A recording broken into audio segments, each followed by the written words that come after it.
আজকের দিনটা জমে যাবে, কারণ আসছে একদম ঘরোয়া কিন্তু ঢেকুর তোলা স্বাদের মটন রেসিপি। নরম মাংস, খাঁটি মশলার গন্ধ, আর রান্না হবে একেবারে স্নেহ মাখানো ভালোবাসায়। কথা দিচ্ছি, একবার বানালে বারবার চাইবেন।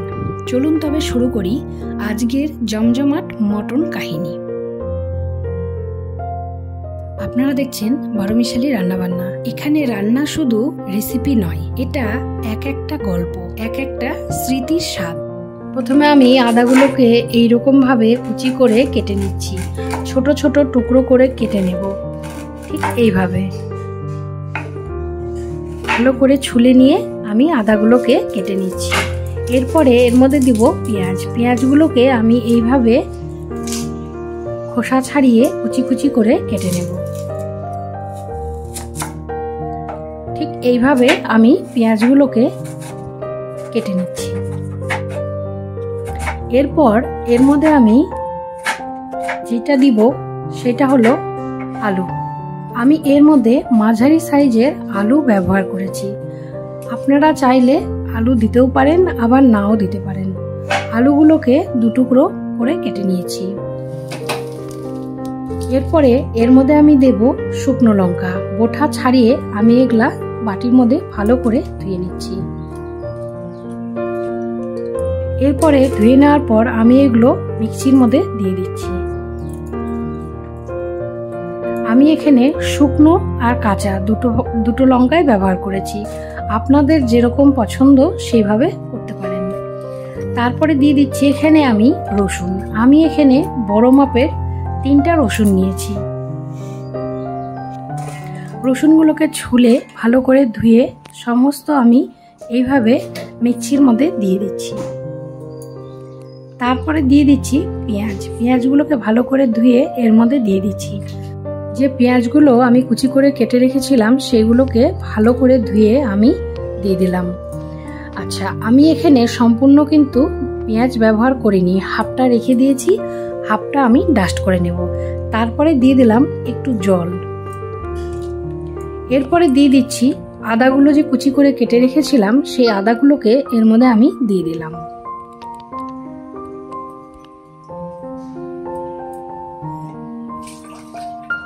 এর মধ্যে দিয়ে দিব জিরা। আমি এখানে গোটা জিরা ব্যবহার করেছি।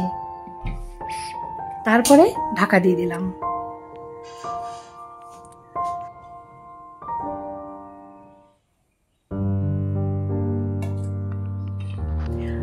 আমি কিন্তু এইখানে মাংসটা রান্না করেছি সাদা তেলে। আপনারা একবার এইভাবে রান্না করে দেখবেন, এতে অসাধারণ ভালো লাগবে। এর মধ্যে আমি টুকরো করা আলুগুলো দিয়ে ভালো করে নাড়াচাড়া করে ভেজে নিচ্ছি।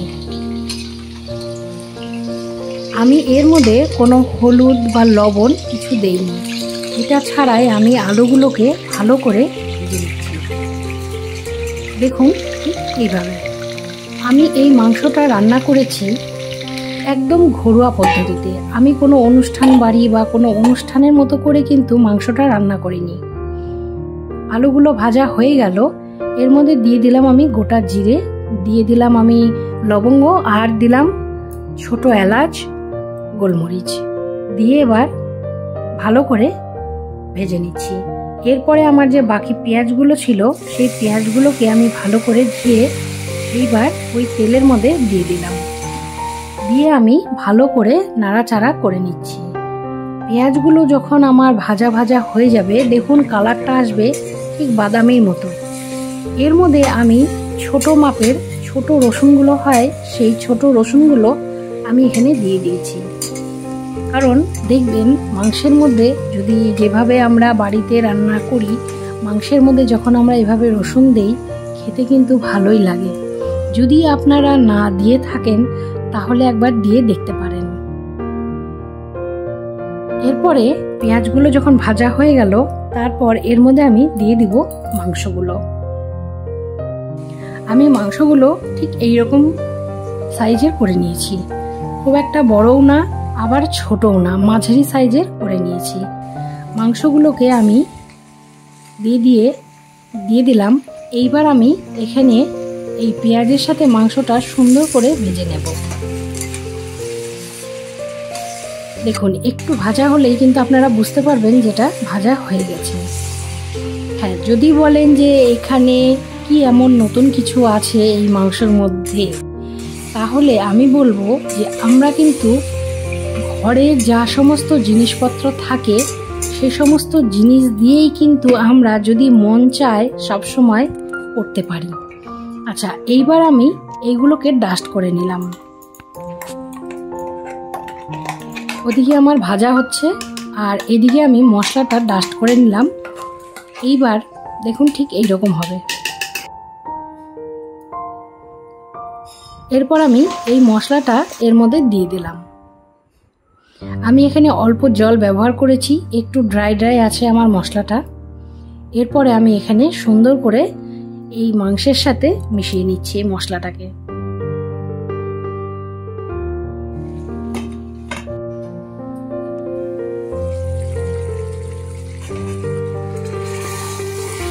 এরপরে আমি এখানে ঢাকা দিয়ে দেব। মশলাটা মাংসের সাথে একটু মজে গেল, তারপরে আমি এখানে আবার একটু নাড়াচাড়া করে নিচ্ছি। আমি এই মাংসটা রান্না করেছি একদম ঘরোয়া পদ্ধতিতে। এটা না কোনো অনুষ্ঠান বাড়ির মতো করেছি, না কোনো বিয়ে বাড়ির মাংস করেছি। এর মধ্যে আমি দিয়ে দিলাম লবণ পরিমাণ মতো, আর দিয়ে দিলাম হলুদ। এবার দিয়ে দিলাম লঙ্কার গুঁড়ো। আপনারা যে যেরকম ঝাল খাবেন ঠিক সেই রকম পরিমাণে ঝাল দেবেন, স্বাদ আপনারা একই রকম পাবেন। এরপরে এইগুলোকে দিয়ে ভালো করে নাড়াচাড়া করে নিচ্ছি। দেখুন আমার সুন্দরভাবে মশলা দিয়ে কষে গেছে, এদিকে তেলও বের হয়ে এসছে। আমি আরও ভালো করে কষে নিচ্ছি। মাংসটা যত কষানো হবে মাংসের টেস্ট ততই ভালো হবে। এরপর এখানে আমি দিয়ে দিলাম অল্প পরিমাণে জায়ফল গুঁড়ো করে, এখানে দিয়ে দিলাম একদম অল্প পরিমাণে। এইভাবে অল্প ঝাল দিয়ে যদি আপনারা বাড়িতে মাংসটা রান্না করেন, বড় থেকে বাচ্চা সবারই ভালো লাগবে। এরপরে আমি এখানে দিয়ে দিলাম হাফ লেবু। আমি কিন্তু এর মধ্যে টমেটো ব্যবহার করিনি। আমি এখানে একটা বড় সাইজের লেবু, সেটা হাফ কেটে আমি সেটা এখানে ব্যবহার করেছি, দিয়ে দিলাম। এইবার আমি ভালো করে নাড়াচাড়া করে নেব। আপনারা একবার এইভাবে বানিয়ে দেখবেন এবং আমাকে জানাতে ভুলবেন না যে কেমন লাগলো। মাংসটা একদম অন্যরকম। এরপরে এর মধ্যে আমি দিয়ে দিলাম অল্প পরিমাণে উষ্ণ গরম জল। আমি আগে থেকেই অল্প জল গরম করে রেখেছিলাম, সেই গরম জলটাই আমি এর মধ্যে ব্যবহার করে আমি রান্নাটা করব। আমি কিন্তু মাংসটা সিটি দিয়ে নেইনি, আমি কিন্তু মাংসটা এইভাবেই ভেজে নিয়ে রান্না করেছি। মাংসটা সিটি দিয়ে রান্না করলে যেরকম অন্যরকম একটা স্বাদ আসে, মাংসটা এইরকম ভাবে ভেজে নিয়ে রান্না করলেও অন্যরকম একটা স্বাদ আসে। এরপর এর মধ্যে আমি সেই ভেজে রাখা আলুগুলোকে দিয়ে দিলাম, দিয়ে ভালো করে নাড়াচাড়া করে নিলাম। নিয়ে আবার একটু ঢাকা দিয়ে দিচ্ছি। আমি মাংসটা ঢাকা দিয়ে রান্না করেছি। রোববার মানেই মাংস স্পেশাল তো থাকেই বাড়িতে। তো যদি আমরা এইরকমভাবে মাংসটা রান্না করি, সবসময় তো দই বা অন্যান্য যে সমস্ত আমরা মাংসে ব্যবহার করি সেগুলো তো আর আনার সময় হয় না। তাই এইরকম ঘরে থাকা জিনিস দিয়ে যদি এইরকমভাবে মাংসটা রান্না করি তাহলে সবাই পারবে। যারা নতুন রান্না শিখছে তারাও পারবে, আমরা যারা ঘরোয়া তারাও আমরা রান্না করতে পারবো। চটপট খুব তাড়াতাড়ি এই রান্নাটা করা যায়। দেখুন এইরকম ভাবে সুন্দর করে আমার মশলাটা কষে আসছে। আমাকে বেশিক্ষণ এইরকম ভাবে নাড়াচাড়া একটু করতে হবে আর একটু করে ঢাকা দিতে হবে। সেটা আপনারা এইভাবেই করবেন যাতে মাংসটা লেগে না যায়। মাংসটা যদি লেগে যায় তখন কিন্তু স্বাদটা ভালো হয় না, একটা পোড়া পোড়া গন্ধ হয়। এরপরে আমি যেখানে জলটা গরম করে রেখেছিলাম সেই উষ্ণ গরম জলটা আমি এখানে দিয়ে দিলাম। দেখুন ঠিক এইরকম পরিমাণে হবে। এই জলটা ফুটবে তখন আমার আলুগুলো, মাংস যেটুকু সেদ্ধ হওয়া বাকি আছে এগুলো সেদ্ধ হয়ে যাবে।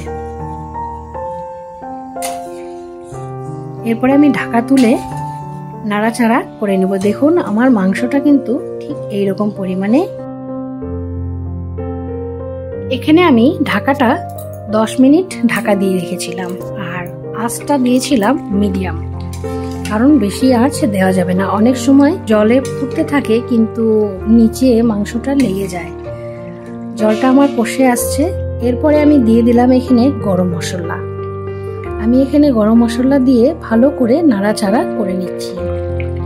বেশি তেলও দেইনি, কোনো রকম বেশি মশলাও পড়েনি। আপনাদের কোনো রকম অসুবিধা হবে না, কারণ এখন তো মানুষের অনেক ধরনের সমস্যা হয় রিচ খাবার খেলে।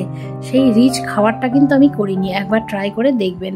এর মধ্যে দিয়ে দিলাম নামানোর আগে আমি 1 চামচ ঘি দিয়ে ভালো করে নাড়াচাড়া করে নামিয়ে নিচ্ছি। আমার কিন্তু মাংসটা একেবারেই রেডি। আমার সাথে এতক্ষণ থাকার জন্য অসংখ্য ধন্যবাদ। লাইক করবেন, শেয়ার করবেন, সাবস্ক্রাইব করতে ভুলবেন না।